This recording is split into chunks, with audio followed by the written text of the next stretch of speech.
প্রচন্ড গরমে ঠান্ডা ঠান্ডা কিছু রেসিপি খেতে মন চাইলে এই রেসিপিটি বানিয়ে দেখতে পারেন। বানানোটা যেমন খুবই সহজ, খেতেও কিন্তু দারুণ সুস্বাদু লাগে। তো চলুন মিষ্টি রেসিপিটি বানানো শুরু করা যাক। নমস্কার, আমি সুপ্রিয়া, আপনাদের সবাইকে সুপ্রিয়াস কিচেনে ওয়েলকাম। আজ তৈরি করছি ভাপা দই বা স্টিম কর। এটি যেমন আমারই খুব প্রিয়, তেমনি আশা করছি আপনাদেরও খুবই ভালো লাগবে। চাইলে বাড়িতে একবার এইভাবে বানিয়ে দেখতে পারেন। খুবই সহজে কিন্তু বানানো যায় আর একদমই কম সময়ের প্রয়োজন পড়ে। প্রথমে একটা ছাঁকনির উপরে 200 গ্রাম দই রেখে দিয়েছিলাম আর দইটা জল ঝরানোর জন্য রেখে দিয়েছিলাম আধ ঘন্টা পর্যন্ত। আধ ঘন্টার পর আপনাদেরকে দেখে দিচ্ছি দই থেকে কিন্তু অনেকটা জল ঝরে গিয়েছে। এবার জল ঝরানো দইটা একটা সাইডে রেখে দিচ্ছি।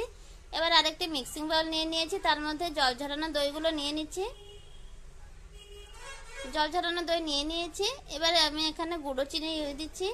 আমি এখানে একটু মিক্সিতে চিনিগুলো গুঁড়ো করে নিয়েছিলাম, তো সেখান থেকে এখানে 2 চামচ দিয়েছি। 2 চামচ মানে এখানে কিন্তু বড় চামচে 2 চামচ বা টেবিল স্পুন যাকে বলে। এবারে দিয়ে দিচ্ছি এখানে 4 টেবিল স্পুন গুঁড়ো দুধ। এই দই রেসিপিতে কিন্তু গুঁড়ো দুধটা অবশ্যই প্রয়োজন পড়বে, কারণ গুঁড়ো দুধের জন্য কিন্তু খেতে ভীষণই অসাধারণ হয়, একদমই ভালো লাগবে। দোকানের থেকেও কিন্তু ভালো হয় এই দই রেসিপিটি।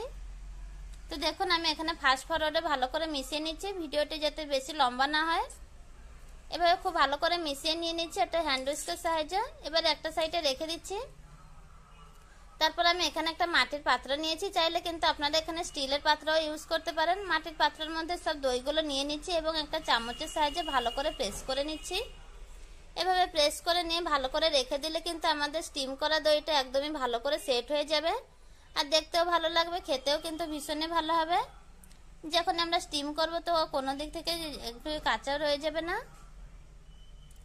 দইটা অনেক সময় একটু টক টক লাগে, তো এইভাবে করলে কিন্তু ভালো হয় খেতে। সব ভালো করে প্রেস করে মিশিয়ে নিয়েছি। এবার একটা কড়াই বসিয়ে দিয়েছিলাম, কড়াইতে জলটা গরম হয়ে গেলে দিয়ে দিচ্ছি এখানে দইটা রেখে এবার ওপরে একটা পাত্র দিয়ে ঢাকা দিয়ে দিচ্ছি। এখানে চাইলে মাটির পাত্রে ঢাকা দিয়ে দিতে পারেন, আমি একটা প্লেটে দিয়ে ঢাকা দিয়ে দিচ্ছি। তার উপরে আরেকটি দিয়ে পাত্রতে ঢাকা দিয়ে নিচ্ছি। এভাবে করলে কিন্তু স্টিমটা একেবারে বেরিয়ে যাবে না এবং খুব ভালোভাবে সেট হয়ে যাবে। তো দেখুন 15 মিনিট স্টিম করে রাখার পর 1 ঘন্টা ফ্রিজে রেখে দিয়েছিলাম আর দইটা কিন্তু ঠান্ডা করে খেতে ভীষণই ভালো লাগে। তো ঠান্ডা ঠান্ডা দই এভাবে একবার বানিয়ে দেখতে পারেন, খুবই কম সময়ের মধ্যে কিন্তু হয়ে যায়। আর দেখুন দইটা কিন্তু খুব ভালোভাবে জমে গিয়েছে। এভাবে একবার মিষ্টি রেসিপিটি বানিয়ে দেখতে পারেন। আর এভাবে দই রেসিপিটি বাড়িতে বানালে কিন্তু কমেন্ট বক্সে একদমই কমেন্ট করতে ভুলবেন না খেয়ে আপনাদের কেমন লাগলো।